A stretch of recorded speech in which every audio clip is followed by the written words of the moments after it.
Hello friends, मैं सत्या कंचन अपने spiritual channel सत्य डिवाइन पे आप सभी का स्वागत करती हूँ।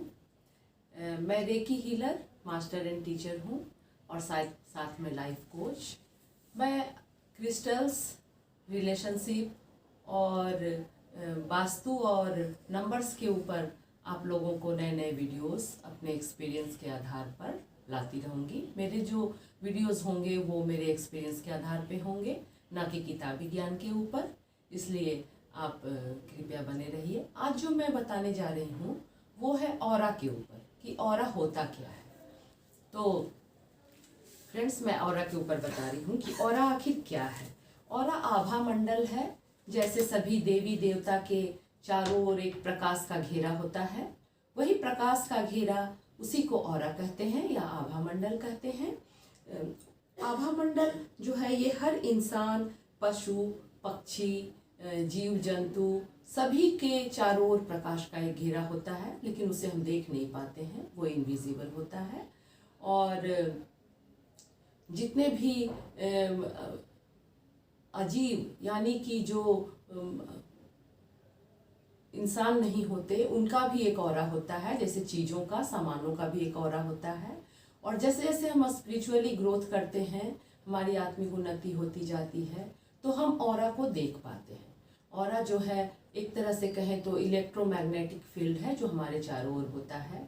ये हमारी भावनाओं से, हमारे खान पान से, हमारे सोच विचार से बनता है फ्रेंड्स। तो ऑरा आखिर है क्या? ऑरा जो है वो बहुत कुछ पे डिपेंड करता है, बहुत चीज़ों पे निर्भर करता है। ये हमारे खान पान पे डिपेंड करता है, हमारे योगा एक्सरसाइज पे डिपेंड करता है, जो हम सोचते विचारते हैं, दूसरों के प्रति जो भावना रखते हैं, अपने प्रति जो भावना रखते हैं, उस पे डिपेंड करता है। अगर हम खुद को स्वीकार कर पाते हैं, खुद से प्रेम करते हैं, दूसरों को भी वैसा ही स्वीकार करते हैं जैसे वे हैं, और दूसरों से भी हम प्रेम करते हैं, तो हमारा ऑरा बहुत ही बड़ा, चमकीला और सुंदर होता है। और हमारा ऑरा फिर स्ट्रांग होता है, उसमें फिर कोई भी बीमारी या किसी के निगेटिव फीलिंग्स नहीं घुस पाते हैं।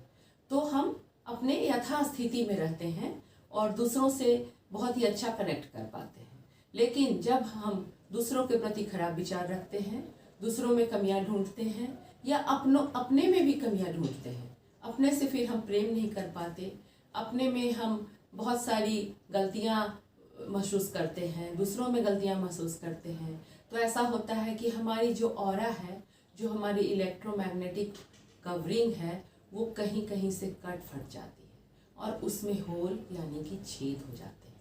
और उन छेदों से फिर दूसरे के जो निगेटिव इमोशंस हैं, जो हमारे चारों ओर तैर रहे होते हैं, वो उसमें एंटर कर जाती हैं, उसमें घुस जाती हैं। और जब वो दूसरों की इमोशंस हमारे अंदर जल्दी अटैक करने लगती हैं, हम दूसरों के इमोशंस को, बैड इमोशंस को हम अट्रैक्ट करने लगते हैं, यहाँ तक कि हम बहुत सारी बीमारियों को, साइकोसोमैटिक डिजीज़ को, मानसिक बीमारियों को अट्रैक्ट कर लेते हैं और फिर बीमार पड़ जाते हैं। तो कैसे हम अपनी ऑरा को स्ट्रॉन्ग रखें, कैसे हम अपने ऑरा को सुंदर, चमकदार और ऐसा रखें कि वो दूसरों को भी सुकून दे, कि कोई हमारे पास आए तो कहे कि हाँ वाह, क्या उनसे मैं मिला, बहुत अच्छा लगा मिल करके। तो कैसे अच्छा लगता है दूसरे को हमसे मिलके? ऐसे अच्छा लगता है कि जब हमारी ऑरा स्ट्रांग होती है और वो खुशी से और प्रेम से भरी होती है, तो वो दूसरों को बहुत ही अच्छा लगता है हमारे पास बैठकर, हमसे मिलकर।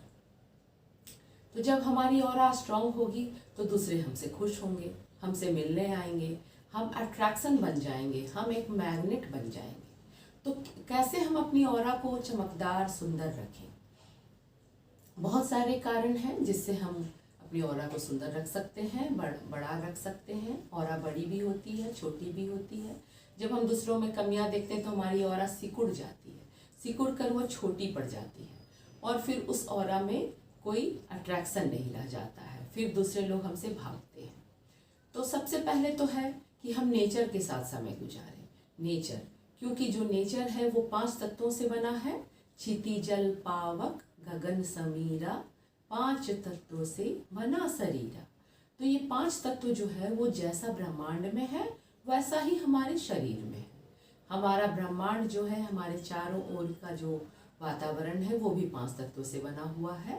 पृथ्वी तत्व, जल तत्व, अग्नि तत्व, वायु तत्व और आकाश तत्व। तो जैसे जब हमारी ऑरा खराब होती है तो इन तत्वों की कमी भी हमारे अंदर होने लगती है, और जब हम इन 5 तत्वों को बराबर से ग्रहण करते हैं और हमारे ऑरा में उनका समन्वय हो जाता है तो हमारी ऑरा भी स्ट्रांग होती है और हमारा स्वास्थ्य भी बेहतर रहता है और हमें सुख भी मिलता है। तो इन तत्वों को बेहतर करने के लिए इन तत्वों के साथ हमारी कनेक्टिविटी यानी हमारा जो आदान प्रदान है वो अच्छा होना चाहिए। जैसे हम जब खुले आकाश के नीचे बैठते हैं, उसमें समय बिताते हैं, आकाश को अपनी सद्भावना देते हैं, तो आकाश तत्व हमारे अंदर प्रस्फुटित हो जाता है। नंगे पैर जब हम पृथ्वी माता पे चलते हैं, धरती माता पे चलते हैं, तो धरती माता का तत्व हमारे अंदर आने लगता है, हमारे अंदर संतुलन हो जाता है। और उसी तरह से जब हम खुली हवा में बैठते हैं, खुली धूप में बैठते हैं, तो अग्नि तत्व और वायु तत्व ये सब हमारे अंदर आ जाता है। फिर जब हम पानी पीते हैं तो उस पानी को हम प्रेम से पिएं, खुश होके पिएं, उसे आशीर्वादित करके पिएं। Thank you water, thank you, I love you, ऐसा बोल के पिएं।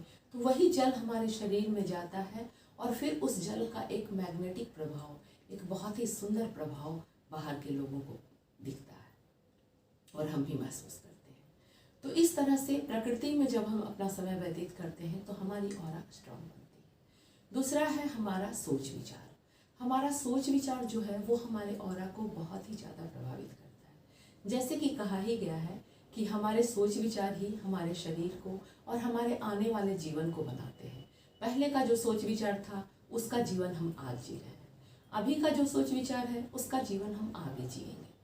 तो जब हम अच्छी भावना रखते हैं, खुद से प्रेम करते हैं, दूसरों से प्रेम करते हैं, पशु पक्षियों को सराहते हैं, प्रकृति को प्रेम करते हैं, तो वही भावना हमारे ऑरा में झलकती है और हमारी ऑरा स्ट्रांग बन जाती है।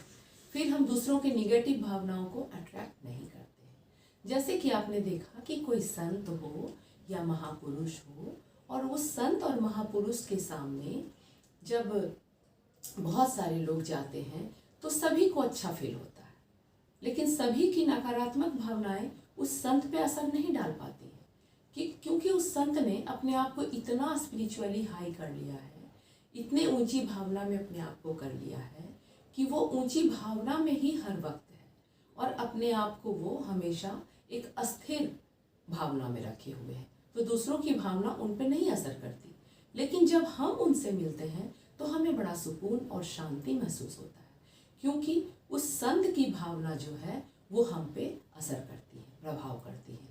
उनका जो आशीर्वाद है, उनका जो यूनिवर्सल प्रेम है वो हम पे असर करता है। तो हम बोलते हैं कि फल्ले संत से हम मिले तो हमें बड़ा अच्छा लगा। तो इसी तरह से ऑरा जो है हमें एक दूसरे पे हम उसका असर देखते हैं। तीसरा है हमारा खान पान।